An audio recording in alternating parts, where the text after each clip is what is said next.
another edition of The Morning View.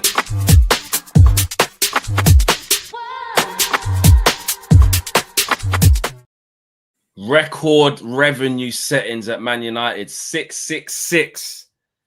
Devil settings, Drake settings. I don't know if that's a good thing or a bad thing, but listen, Man United have posted up record revenue. And the question is, the feeling is, the discussion is, we're looking at INEOS. Have they lied to the fans? Have they hoodwinked the fans to basically justify the means to making serious cuts to be able to do this? Or are they hiding behind something that is already there? The staple of Manchester United, the badge, the allure, the appeal of Man United, us being in our worst period, probably arguably in our existence or modern day existence, that's definite. And we're getting record revenues from tickets, which they hiked up without telling us, from match day revenue, from the Snapdragon deal on the front of shirt. Money are run, as we say in Jamaica. Yeah, money's running. Yeah. And so Jim told us that we were potless. And if we didn't make big changes, we were going to go bust. I spoke to Kieran Maguire here on this very channel, and he told us that was a load of cock and ball. And look now, mate, look now. So let's see. I need to talk about this. I need to get involved in this. I want you guys to talk about this. Are we being lied to? Are we being lied to? Or is it a good thing? Some people who are looking at what's going on with INEOS are saying, tell you what, well, yeah, that's why it was needed, what they had to do. Where do you stand on this? This is an interesting one indeed. This is The Morning View. Good morning, folks. Be sure to smash a like on the like button. Be sure to subscribe. We've already got close to 400 people watching. We're 25 likes away from 100 likes. And be sure to subscribe as we get closer to 250,000. It's looking like, Flex, that Manchester United, or certainly INEOS, are trying to get Manchester United's finances in order. It's not an easy job. It's not an easy job, but it can take time. You've got to remain consistent, and then maybe one day you can be optimized, just like this Segway. Roll VT. Today's video is sponsored by our friends at Oxford Natural and their all-new natural supplement, Optimum Day and Night. Thousands across the UK, USA, and beyond are smashing their health goals with Oxford Natural. Optimum Day gives you steady energy, curbs your cravings, and keeps your metabolism firing all day. Optimum Night helps you relax, get restorative sleep, recover, and keep burning fat while you rest. It's not a magic pill, but it will help you reach your health goals.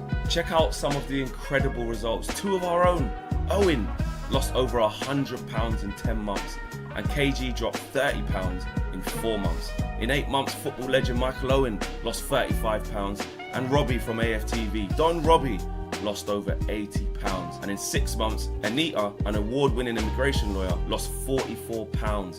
And Linda, a law firm executive, lost over 50 pounds. No gimmicks, no needles, just results. Oxford Natural, let's get to work.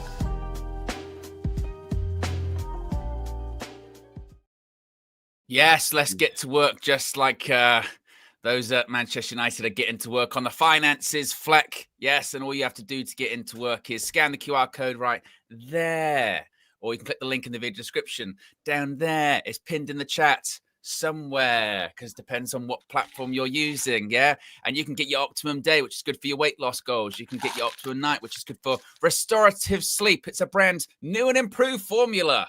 And you can get optimized. All you got to do is use the code UV. You can subscribe and save up to 70% off. All the information, as always, is in the video description. And some people saying I'm back on form, saying that segue was more like it, Owen. You know, we're not all perfect. We're not all perfect. It's become a running theme. Good. The segues. Yeah. So, it's difficult, but it's fine. It's fine. But yes, Flex, we are going to be talking about finances this morning. Something that me and you are incredibly well versed in. Obviously, whenever we have to do about it, mate. Oh, it's very, very good, isn't it? But yesterday it was announced. Manchester United made the announcement, rather, that they have achieved a record revenue, ironically enough, of £666.5 million for 2024 to 2025. That is despite no Champions League football, which is all the more impressive. Just goes to show how much money, what a behemoth Manchester United is. However, the net loss was still 33 million overall. We're still making a net loss, Fleck, with operating loss of 18.4 million pounds. Although this is a 73.5% decrease.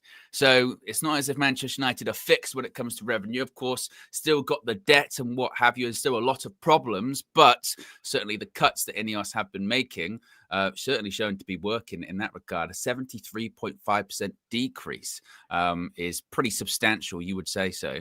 Now, this was interesting. This is what Kieran Maguire said to the United Stand. And he also actually did say this to us. When was that interview you did with him? Like back in February, I think it was, Flex. It was something along those lines, wasn't it? Where effectively that this idea that Manchester United were going to run out of cash, a claim made by Sir Jim Ratcliffe, was bullshit. He says it was more of a PR exercise. He says that United was stunned by the criticism of their cost-cutting measures, so they wanted a line to justify it. Running out of cash was never realistically going to be the case. This was something that Kieran Maguire did say to... He told us this ages ago, yeah. In the interview, yeah. I remember he scoffed at it. He went, "It's garbage." Yeah, garbage, yeah. Is what he was saying at the time. Some quotes from Omar Barada on this as well. He says, as we settle into the 2025-2026 season, oh, yes, we are settling, like falling into a cowpat settling.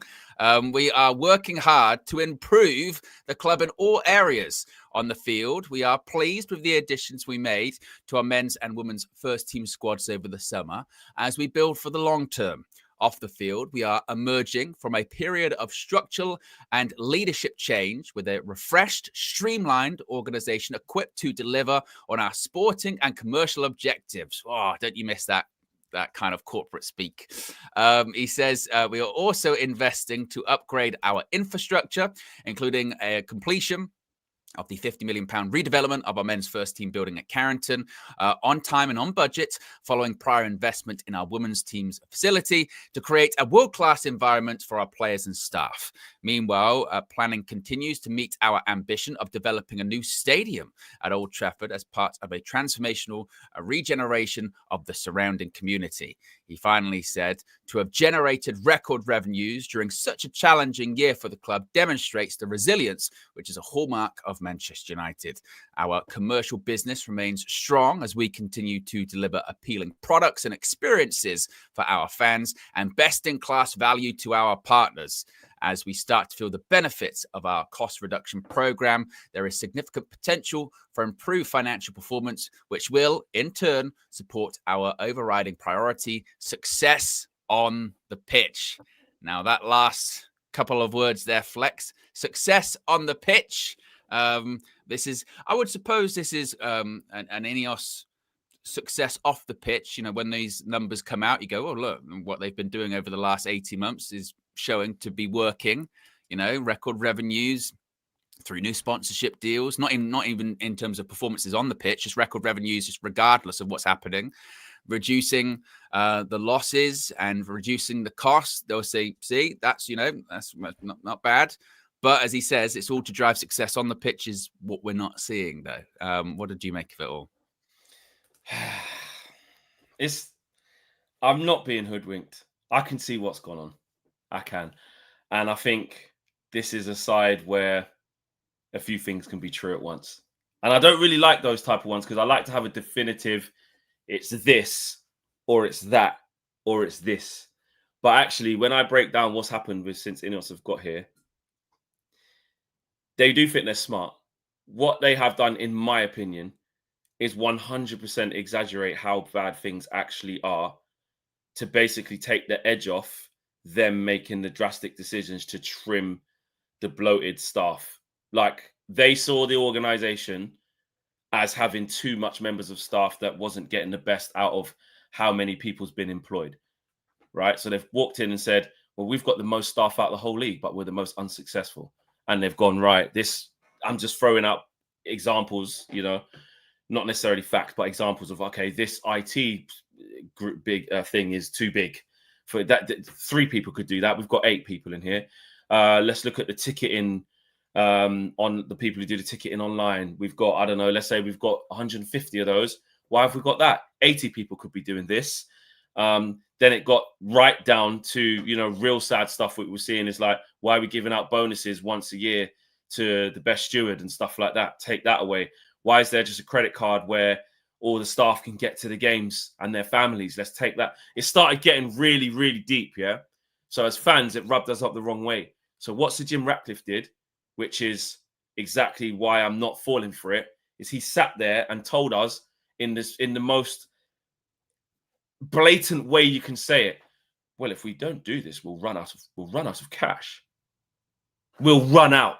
So that puts fans into a frenzy, and that makes you some people say, not me, I wasn't stupid enough to believe that, but it makes fans think, well, maybe this is why they have to make this level of change. Well, and it wasn't even that, Flex. He said we'll run out of cash by the end of the year, last year. Yeah, right December. By the end of the year, Christmas, December, we'll have no money left. We'd have run out of cash, which, you know, just not true. Clearly, just not true. Clearly not wasn't true. Clearly wasn't accurate at all. It was to justify what they were doing, and this is the frustrating thing with it, Flex, as well, is that I don't think they needed. They didn't need that such, you know, hard line to justify it, because when these numbers come out, I saw yesterday quite a few people go, well, that's sort of the best financial footing that Man United have appeared to be in for quite some time. So those numbers do speak for themselves. So you didn't need to come out. You know, yeah, he was getting a lot of shit for it, but that's always going to happen when people are losing their jobs and you're cutting costs that drastically. Of course, there's going to be pushback to it. There's going to be people that aren't happy about it because there are so many people connected with the club, the business, that it's going to happen. Whenever, you know, if anyone will say, whenever there's mergers or acquisitions, it's always the case that, you know, redundancies are an unfortunate byproduct of it. And it kind of is what it is. You never celebrate it or have to be like, oh, you know, it's great. It's never great. But, you know, Manchester United clearly are on a better financial footing. And hopefully, in turn, that's going to surely that's going to benefit us in the future, isn't it? You know, part of the reason.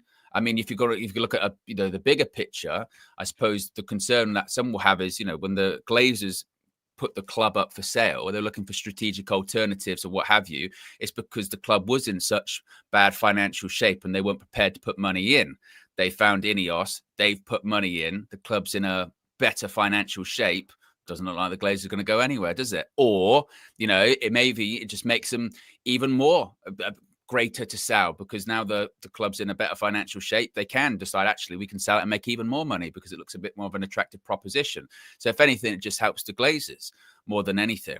But you're right. The line of Sir Jim coming out to sort of justify it as, we're going to run out of cash. I think it was just to try and, you know, just justify what is, you know, kind of par for the course when you have mergers and acquisitions, which is they're always going to be cuts, because, like you said, they'll have people come and go, well, we've got our own guys can do this, and we don't think as many people need to do this, and why do you do it this way? And when people push back and say, well, that's because it's always how it's been done around here, they'll go, well, sorry, you know, that's not how we're going to do it, so we're going to get rid of that. You know, that kind of how it is, you know. So, the line about running out of cash by the end of the year was, you know, it's not true, was it?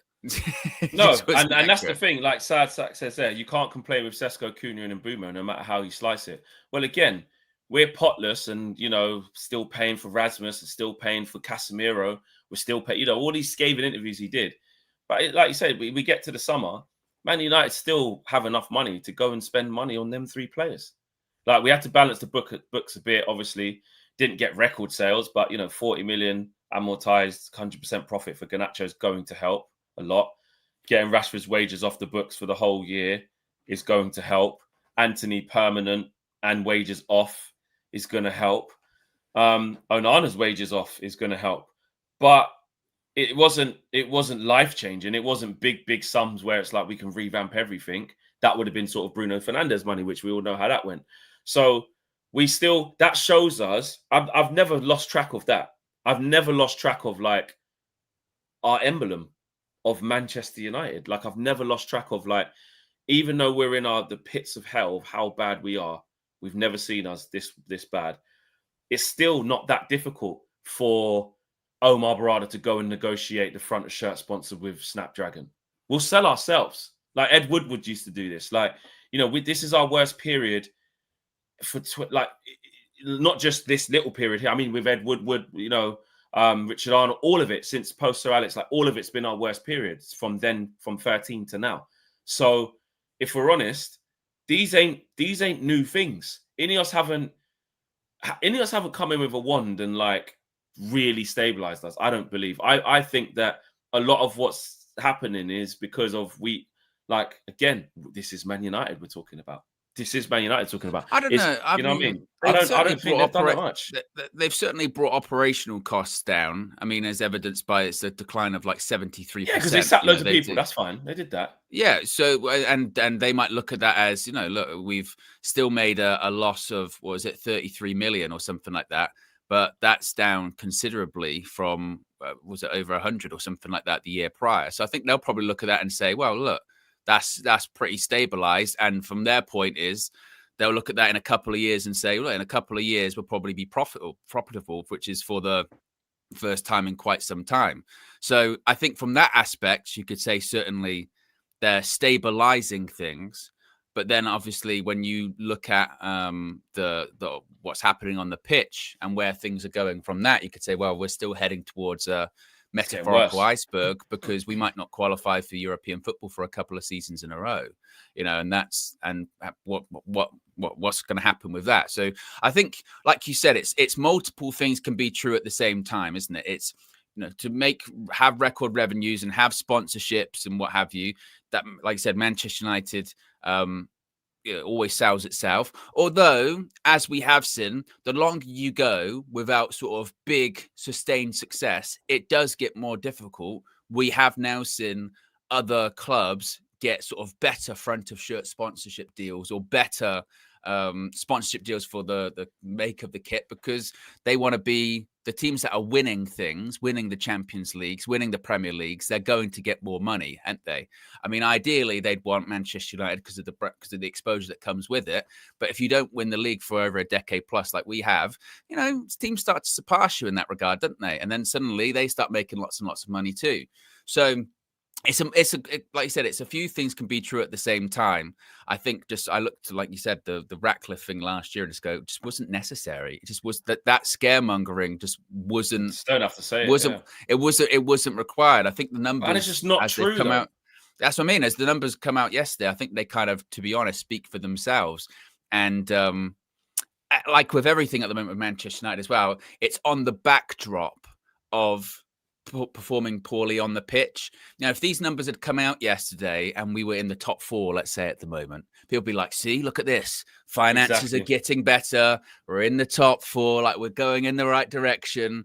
Like, these numbers come out and I do think they are a positive. You see that and you go, oh, okay, wow, in a couple of years' time, nobody will be able to touch us in the transfer market because we'll be in a bit more of a financial footing. This is something that James mentioned previously too, going, with the amount of money Manchester United make, with the revenue streams that we have, nobody should really be able to touch us in the transfer market. When you're looking at PSR and FFP, whether you think that's fair or it's not fair, because it's based on, you know, revenues and how much money you're making or losing, no one should be able to touch Manchester United because we make just more money than most people, right? So, yeah, we should be able to go in the transfer market and get this player, get that player, not have to worry about it and all that kind of stuff. But we can't because we've been so badly mismanaged for so many years. So hopefully in a couple of years, we can get back to that point. But at the same time, you still have to be having successes on the pitch, which we're not having.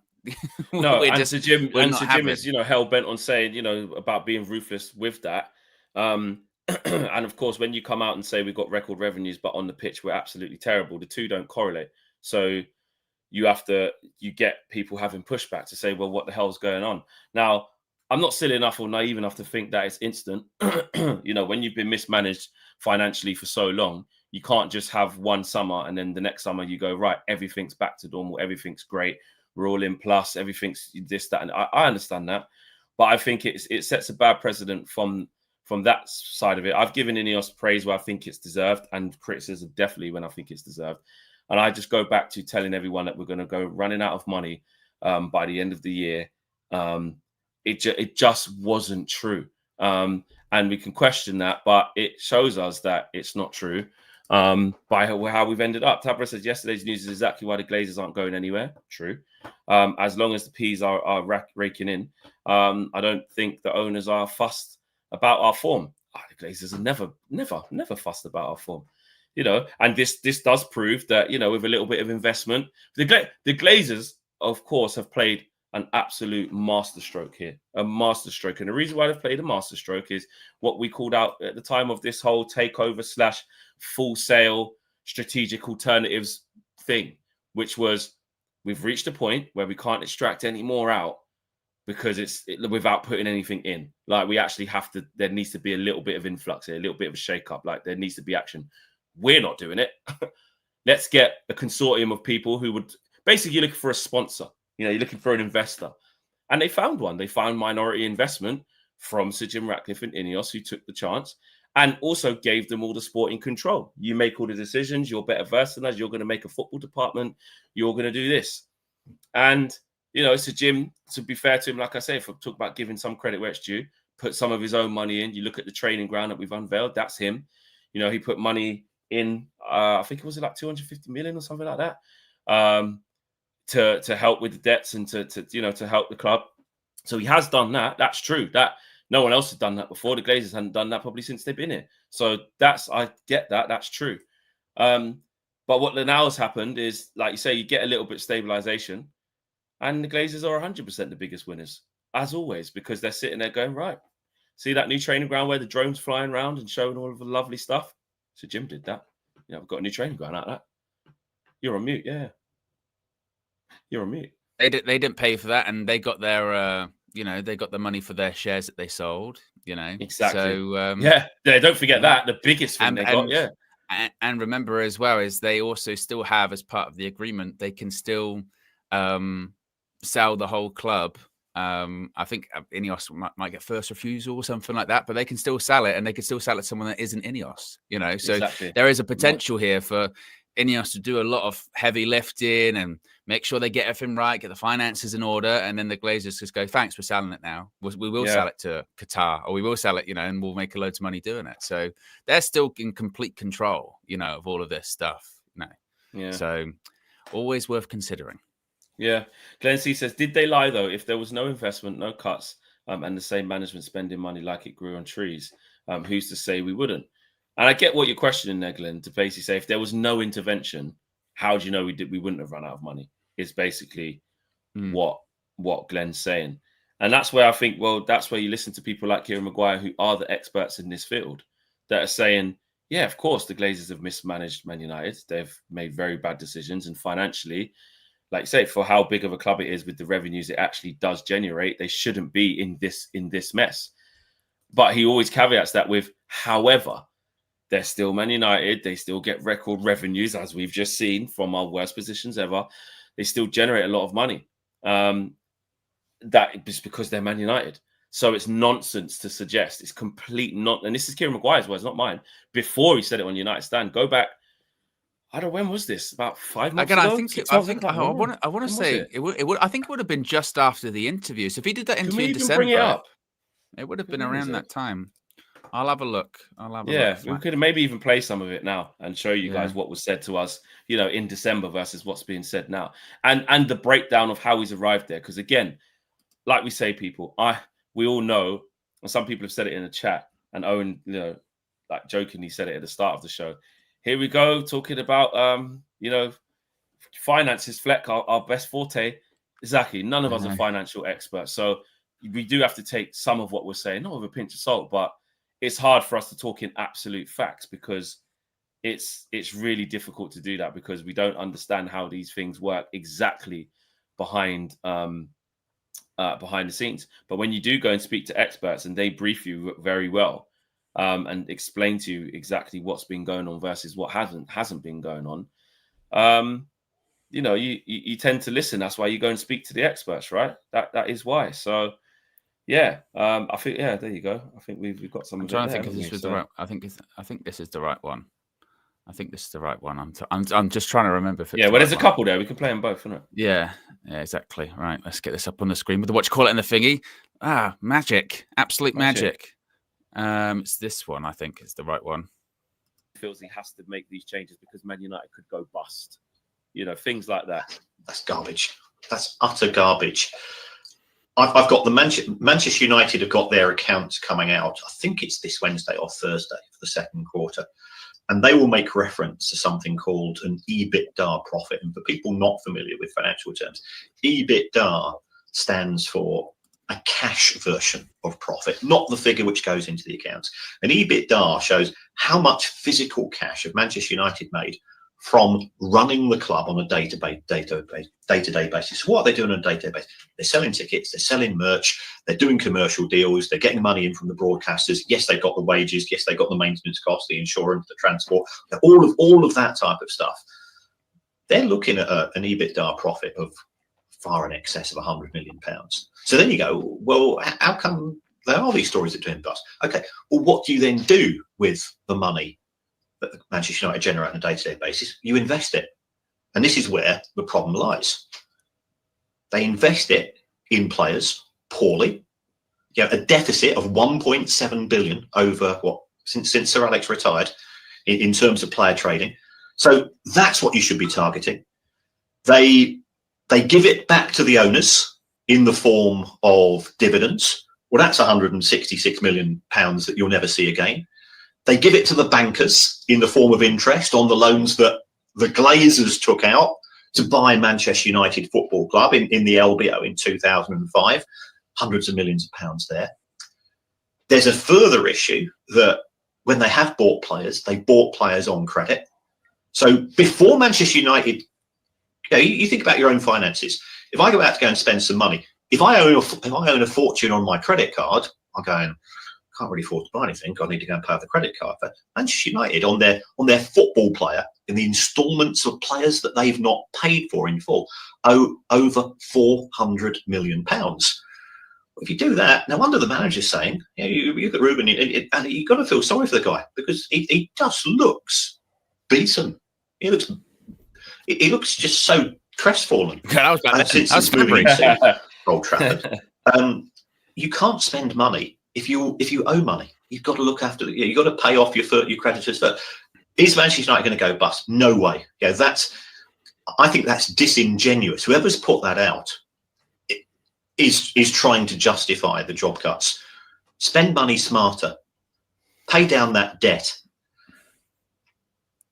Buy decent players. It's not difficult. What a guy. But listen, he's right. Like, this is what I'm saying. So don't shoot the messenger. I'm not the financial expert that's saying, I'm telling you now, I do this for a living. This is my job.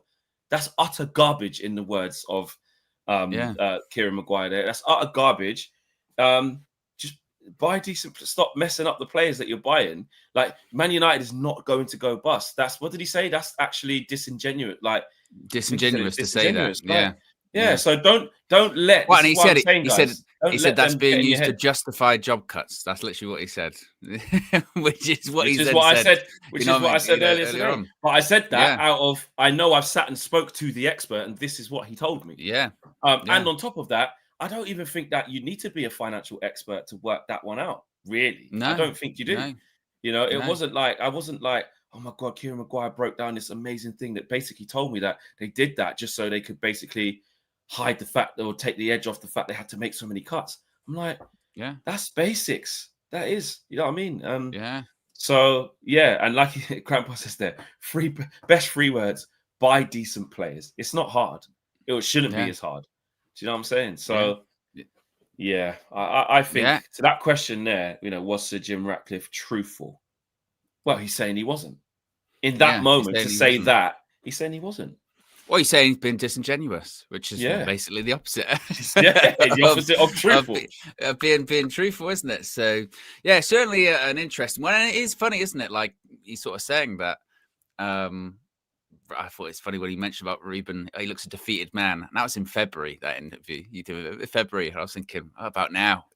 That's like 3 resignation attempts since.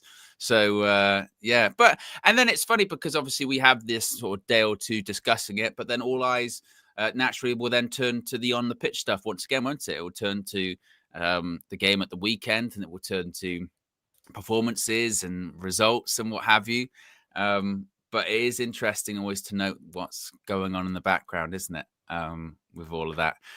Speaking of which, of course, I know we've got Chelsea Saturday, 5:30 kickoff. I'll be live at 3:30. I've got a busy day Saturday, Flex. I told you yesterday, didn't I? But my goodness me! Oh my gosh, because they're against each other, and they're AEW against each WWE. other. They're putting shows against each other, and then shows are moving their time, so it's going to be mad. Is it even a contest?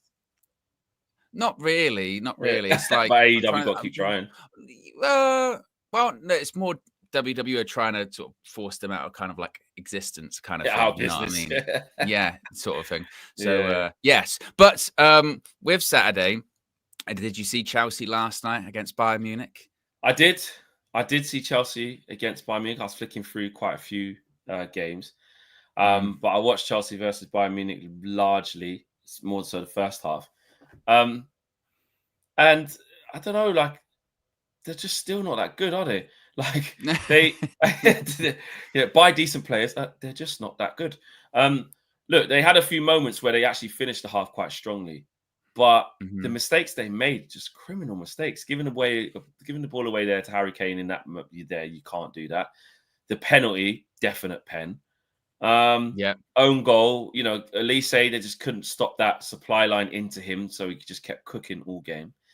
Robert Sanchez, to be fair to him, keeps making big saves, man, because the game should have been out of sight. Yeah, he made a couple of saves.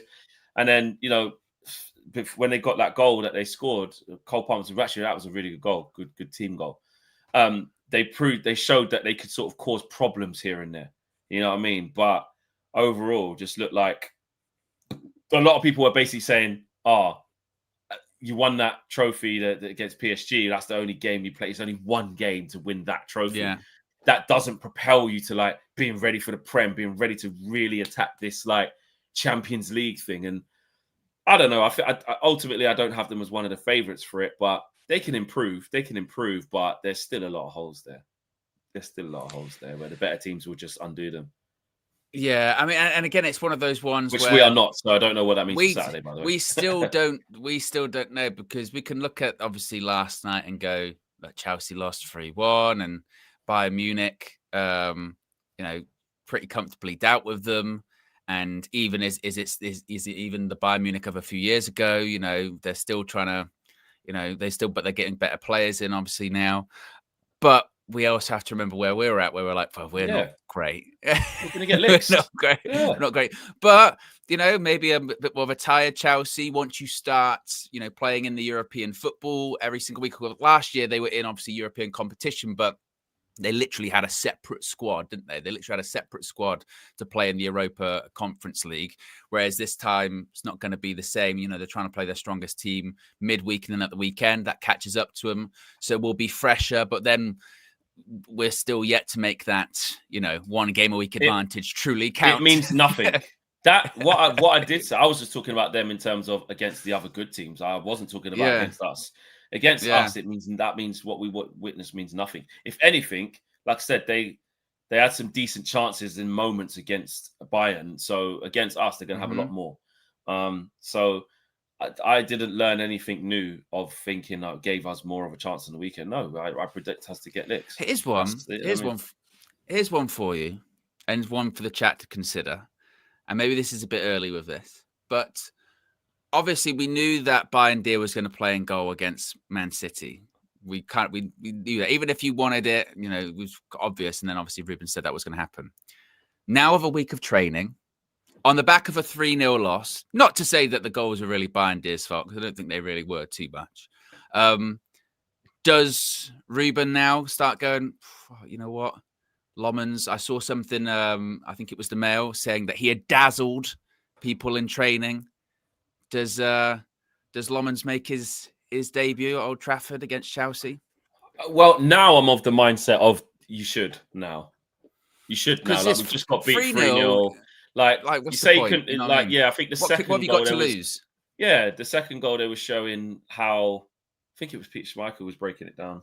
He was saying that he went down too early. Didn't make himself big. A couple of goalkeeping sort of things that the big boy goalkeepers will pick up on.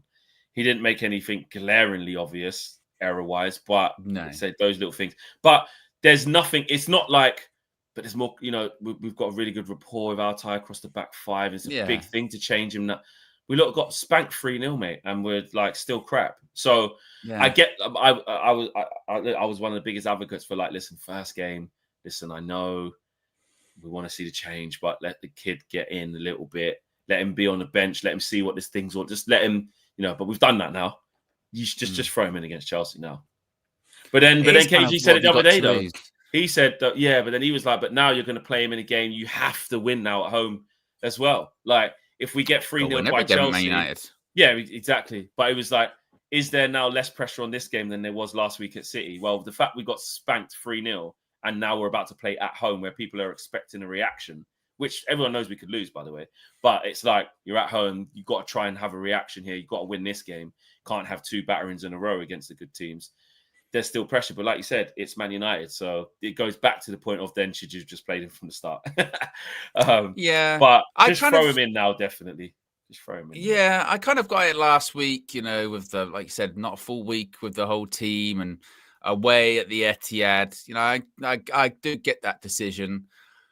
But now you're at home and it's not as if, like we said going into it, if Bayern had been playing really well and you go, well, he's kind of keeping him out and it's good competition, doesn't feel like there's much competition there, does it? So I feel like, why not? I am at the point where I'm like, well, what have you got to lose? What, you lose the match and the keeper makes a mistake? It kind of happens to us anyway. So we're used to it. Just put him in, see what happens.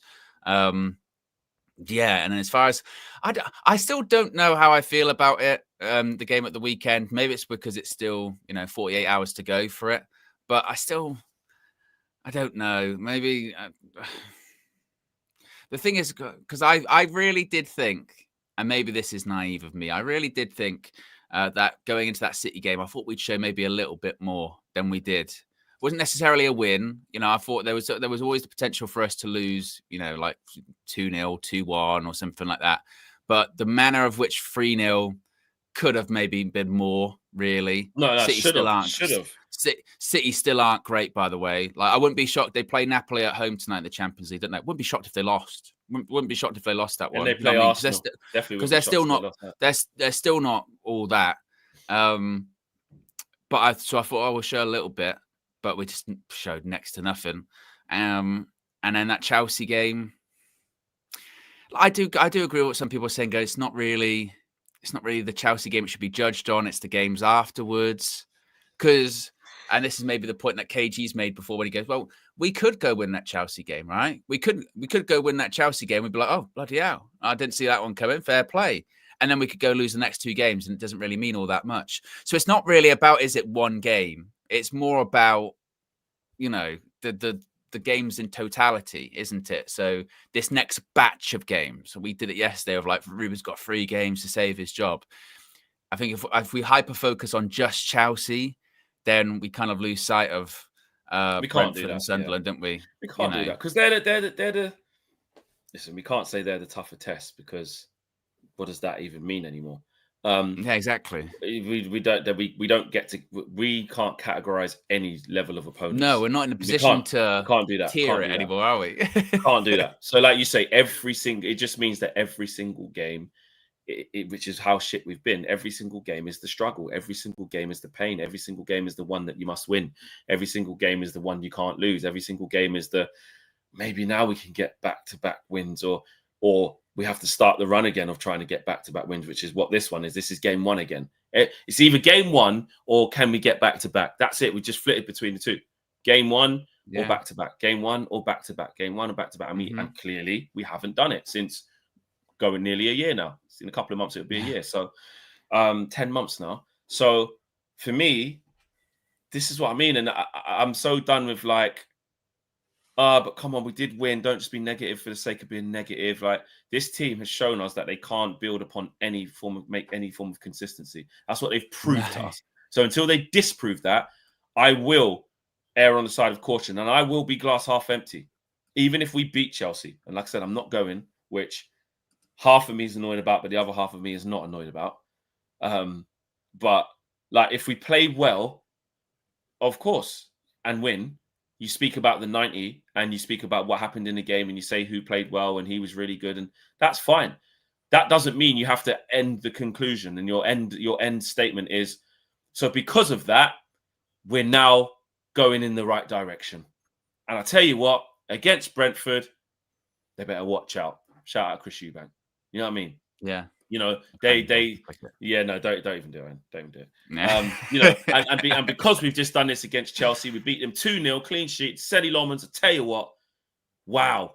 you know, and Mbumo activated. Lovely. Hold that. No Cole Palmer today. Yeah, all of that. I will say all them things in that moment for that 90 minutes. I will be on Matisse's neck.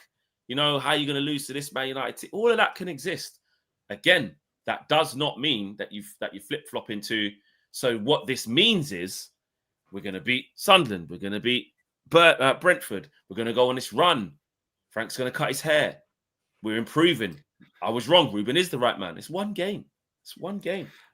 I mean, I was having a look because I was thinking, when was the last time we won back-to-back Premier League games? Well, it didn't happen last season. Didn't even happen. Even with Rude there? No.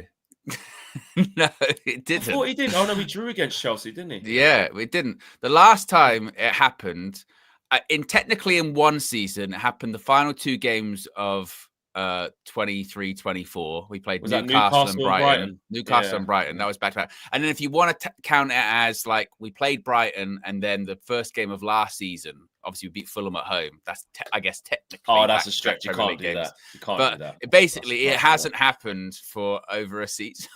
over a season. And actually, when you just look back on, I should probably get up on the screen. Actually, when you look back at just our run of results last season.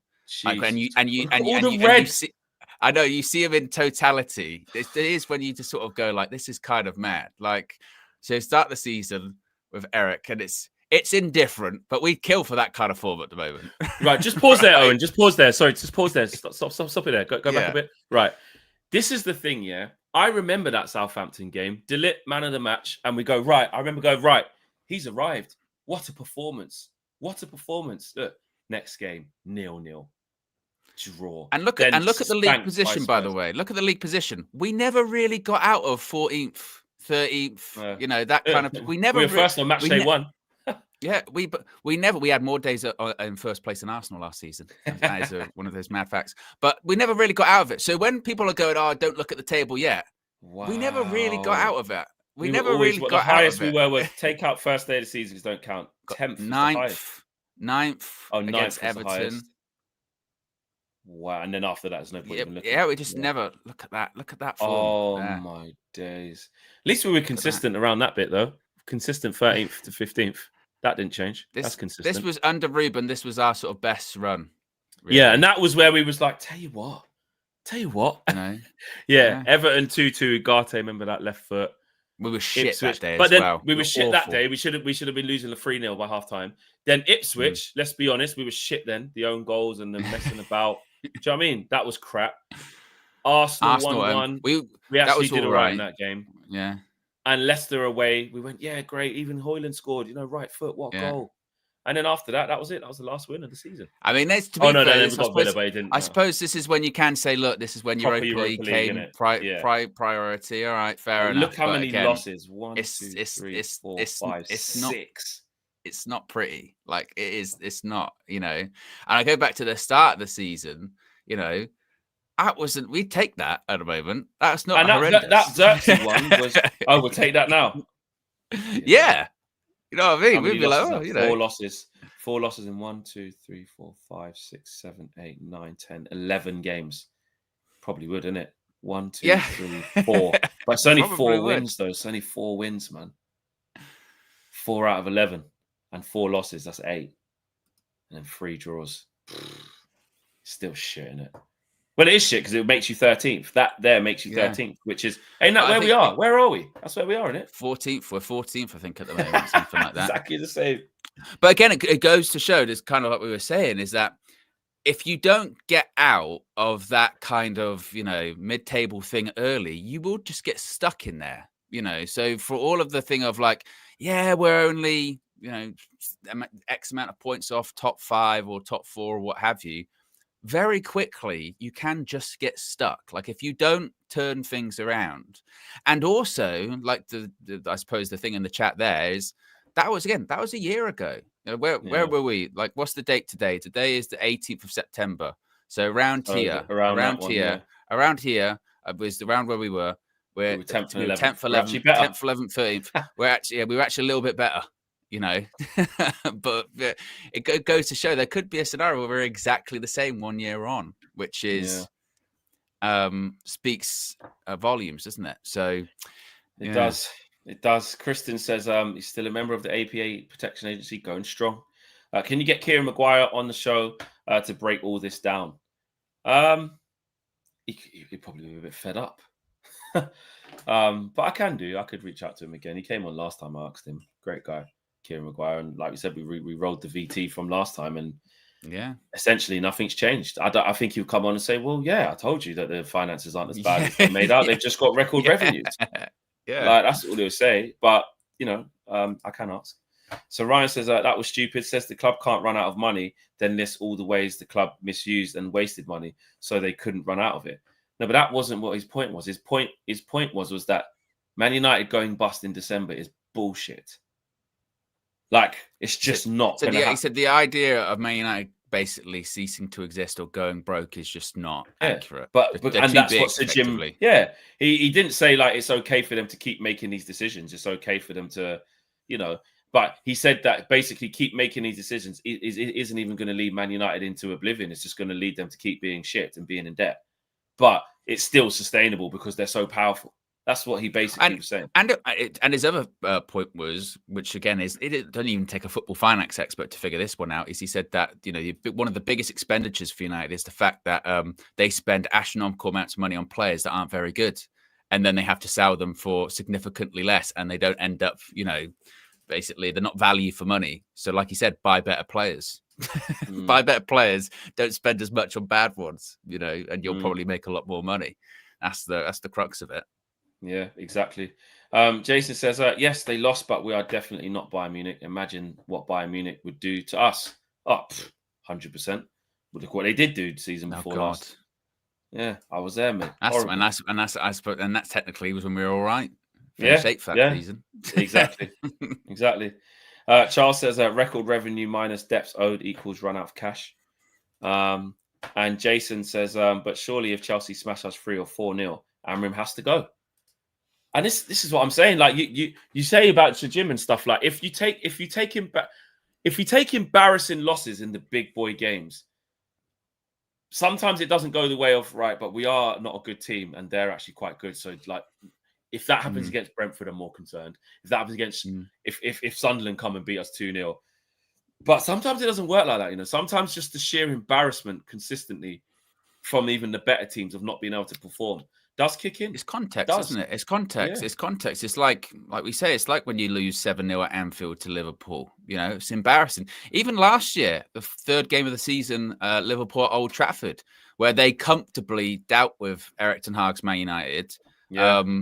Arne Slot comes out after the game and just spills his whole game plan to Sky because of like how easy it was. And by that point, he'd been in the job a couple of weeks, and he's like, "Oh yeah, we know how to beat Man United. It's easy."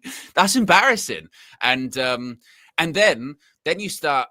What's interesting is sometimes then the owners or the decision makers at the club start going, actually, we really need to win that game against Brentford. We really need to win that game against Sunderland. Do we actually think that Ruben can do it? Or do we think that anyone else could maybe actually get a result? How quickly could we do it? You look at, again, Rude last year. Do they go, let's just get someone in, stabilize it just to get some results? Because we just need some wins at this point. So it depends how alarming it is. That's why if any loss, the context matters. If we'd have lost against Man City last weekend, but it was like a 2-1, we had played all right, and it was nip and tuck, and it wouldn't have been as bad. It's the fact that it's 3-0. We didn't really lay a glove on them. It could have been more. Maybe it should have been more. The context really matters of those kind of defeats. And it'll be the same against Chelsea. In the same way that when we won against Burnley, the context of that one does matter, doesn't it? When you go, it's a win. We should have been out of sight, but then second half, it wasn't that great. These things matter. The context is the thing that allows you to basically understand why said thing won't be sustainable. Do you know what I mean? So I know you could say, well, you thought we was going to win against Man City Flex. Yeah, and I naively thought that, they're there for the taking. Because you want to believe. Because you want to believe. You don't want to be that guy going into every game going, we're going to lose. We're going to lose. But maybe that's just the safest thing to do now. And maybe I will start doing that, actually. But how dare you? How dare you? I can't be arsed now. I can't be arsed. You fake fan. However I feel on the day is what I will say. But what it is my honest gut feeling, right? Oh, hindsight, say it now, Flex. Don't care what you say. I'll just tell you the truth. My honest gut feeling was the way we won against Burnley, more so because of the second half performance. I went, nah, man. Like, I'm glad we won. I'm really, really glad we won, because after Grimsby not winning that, would have been, disgraceful. But first half aside, which I admit we should have been out of sight. Second half was that's what we are. That concede shit goals. All right, and Boomer went up the other end and scored straight away, so a bit of quality. Because again, you're playing against Burnley, mate. Like, you're playing against a washed-up Kyle Walker and that. Dubravka got like, do you know what I mean? You're playing against Burnley, so you can get a couple of chances here and there. We still got some decent players. And Dallo was the one who got, there you go. Take that, for example. Dallo was the one who actually got the assist, ran down the side, good cutback goal. But does that mean that, this is why you have to believe in Dallo? He can get us. This is why he can be our left wing back. No. He did one thing in an isolated moment, which was good in that game. We needed it. Yeah, great. But look at all the other criminal things he's done. Look at why he can't play as a reliable wing back for us. Like, that doesn't change any of that, does it? No, it doesn't. Well, and Rich Fay, formerly of the Manchester Evening News, just reported this morning saying Manchester United can afford to sack Ruben Amorim and pay the £12 million due to if they feel there was a genuine risk of missing out on Champions League football. So he's kind of saying, well, look, if it comes up to 12 million versus missing out on potentially hundreds, or 100 plus, whatever it is, to get in the Champions League, then they'll be like, well, it's effective. It's just when you once again, where's the line? When do they feel, we're in danger of missing out? Because some fans might look at the table already and look at the results and performances already, go, we're in danger of missing out. It's not going to happen. Others might say, well, leave it till a couple more international breaks, then the table will settle. Some will say, no, you've got to wait until it gets past Christmas or what have you. So I suppose the real question now is just where is the line for INEOS? Last year for Eric, it was in end October. This year with Ruben, is it going to be a bit longer?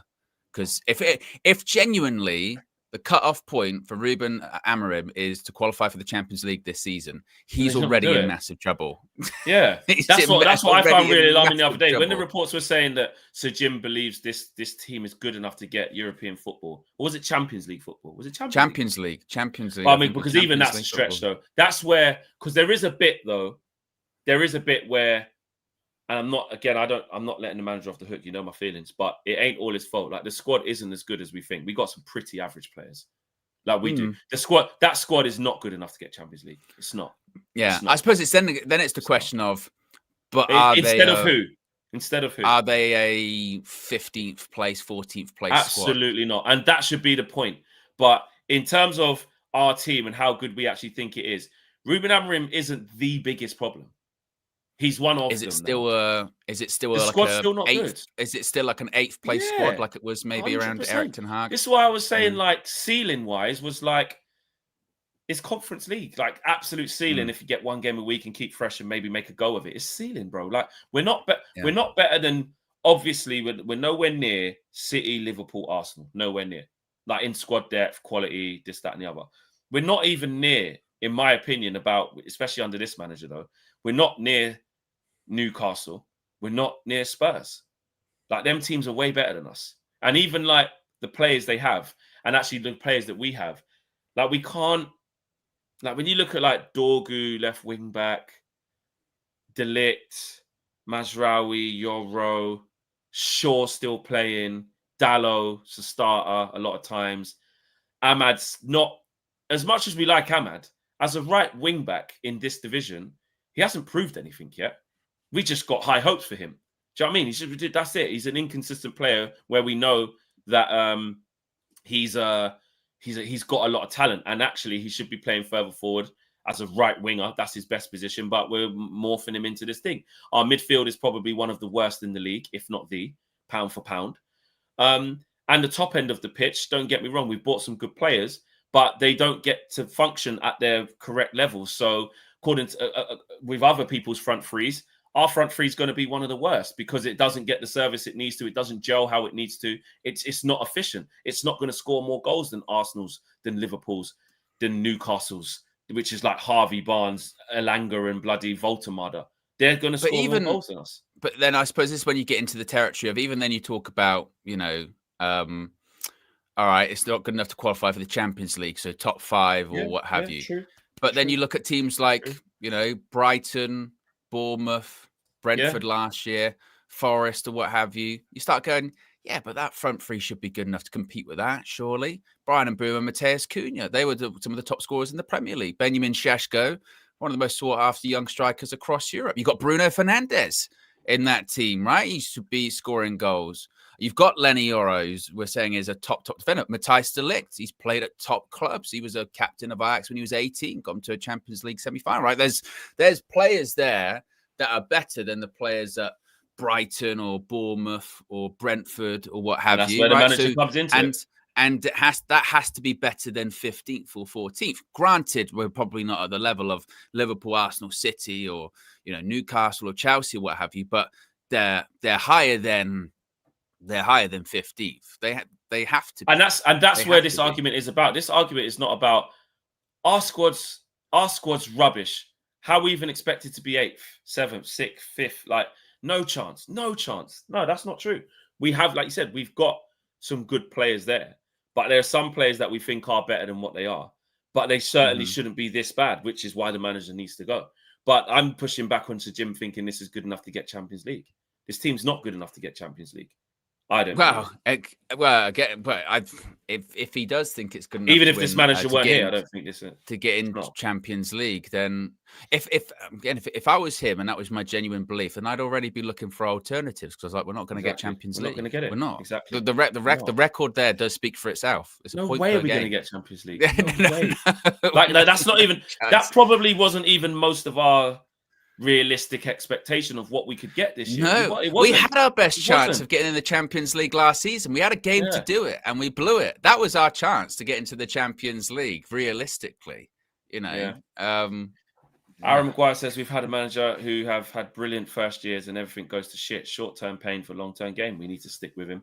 And Aaron also says... I don't get that logic. So it's shit now, but in the past it's been good now and it turned shit. So we should just accept the shit now? Like, what?